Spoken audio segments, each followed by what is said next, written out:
Bonjour. Deux critères essentiels pour, en tout cas, rencontrer l'amour et vivre une vie à deux heureuse. Deux, je dirais. Je ne vais pas plus loin, je ne fais pas de longue liste de critères. Vous me connaissez, je suis Germain Roncari, psychopraticien de vie sentimentale. J'accompagne les couples, mais aussi les personnes seules qui désirent rencontrer l'amour. Alors, n'hésitez pas de prendre rendez-vous avec moi à distance, de chez vous, par Skype, WhatsApp, téléphone, toutes les infos sur mon site germainroncari.com ou sur le texte en bas de cette page. Alors, quels sont les deux critères, fin de compte, les plus essentiels? Souvent, j'ai des gens, je leur demande parce que je leur demande qu'est-ce qu'ils ont comme critères. Ça m'intéresse parce que ce que je veux voir, c'est ce qu'ils ont dans leur tête. Comment ils imaginent. Et je vois des personnes qui me font des longues listes de critères. Et parfois avec des demandes vraiment qui paraissent complètement loufoques et qui sont incompatibles avec une vie, je dirais, sentimentale. Nous sommes très loin de l'amour inconditionnel. C'est de l'amour sous condition. C'est-à-dire l'amour sous condition que mes critères soient respectés. Je veux que telle personne soit, voilà, l'âge entre ça, qu'elle gagne tant, qu'elle habite par là, qu'elle fait tel genre de métier. J'en passe encore d'autres critères qui, fait de compte, quand on a réfléchi bien, ne servent à rien. Ce sont des critères qu'on met pour se protéger. Se protéger souvent de ce qu'on a vécu par le passé.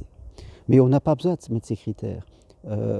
Quelque part, il suffit simplement d'apprendre à savoir ce que l'on veut, quel genre de vie on a envie de vivre, et je dirais, qu'est-ce qu'on ne veut plus vivre par rapport à nos expériences passées. Si on sait ce que l'on veut vivre, si on sait ce que l'on ne veut plus vivre, si on accepte la différence de l'autre, eh bien, tout va pour le mieux.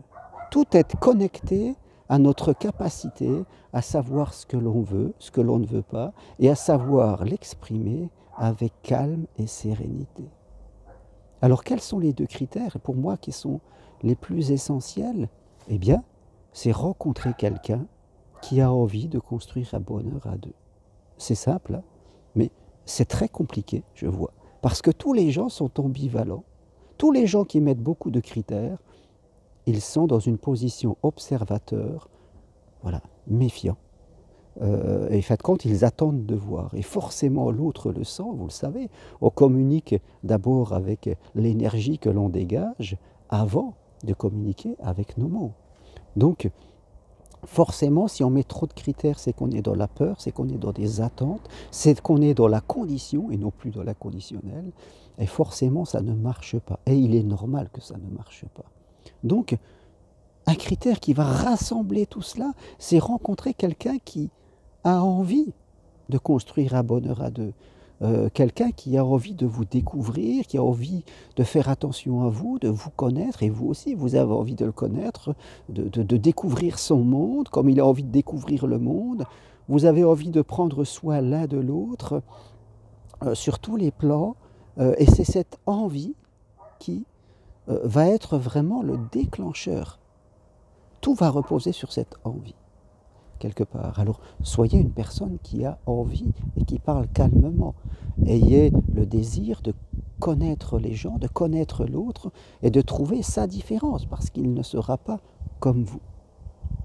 Et le deuxième critère qui me semble important, c'est de ressentir si dans cette relation que vous avez, eh bien, il y a une communication authentique, une communication qui permet à chacun de s'exprimer, de dire son mode d'emploi, de dire ce qu'il aime, ce qu'il n'aime pas, de parler de vos bons côtés, mais aussi de vos peurs, de votre histoire, de votre blessure. Sentir que vous êtes écouté et respecté. Voilà.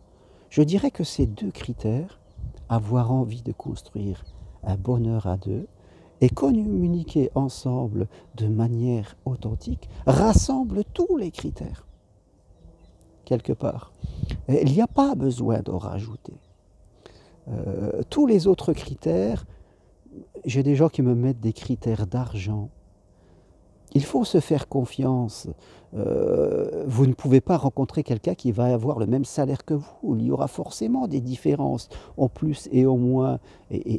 Moi, j'ai toujours vécu avec des femmes qui gagnaient de façon différente de moi. Après, on s'aime, on s'arrange. L'amour fait que, je dirais, eh bien, on forme un couple.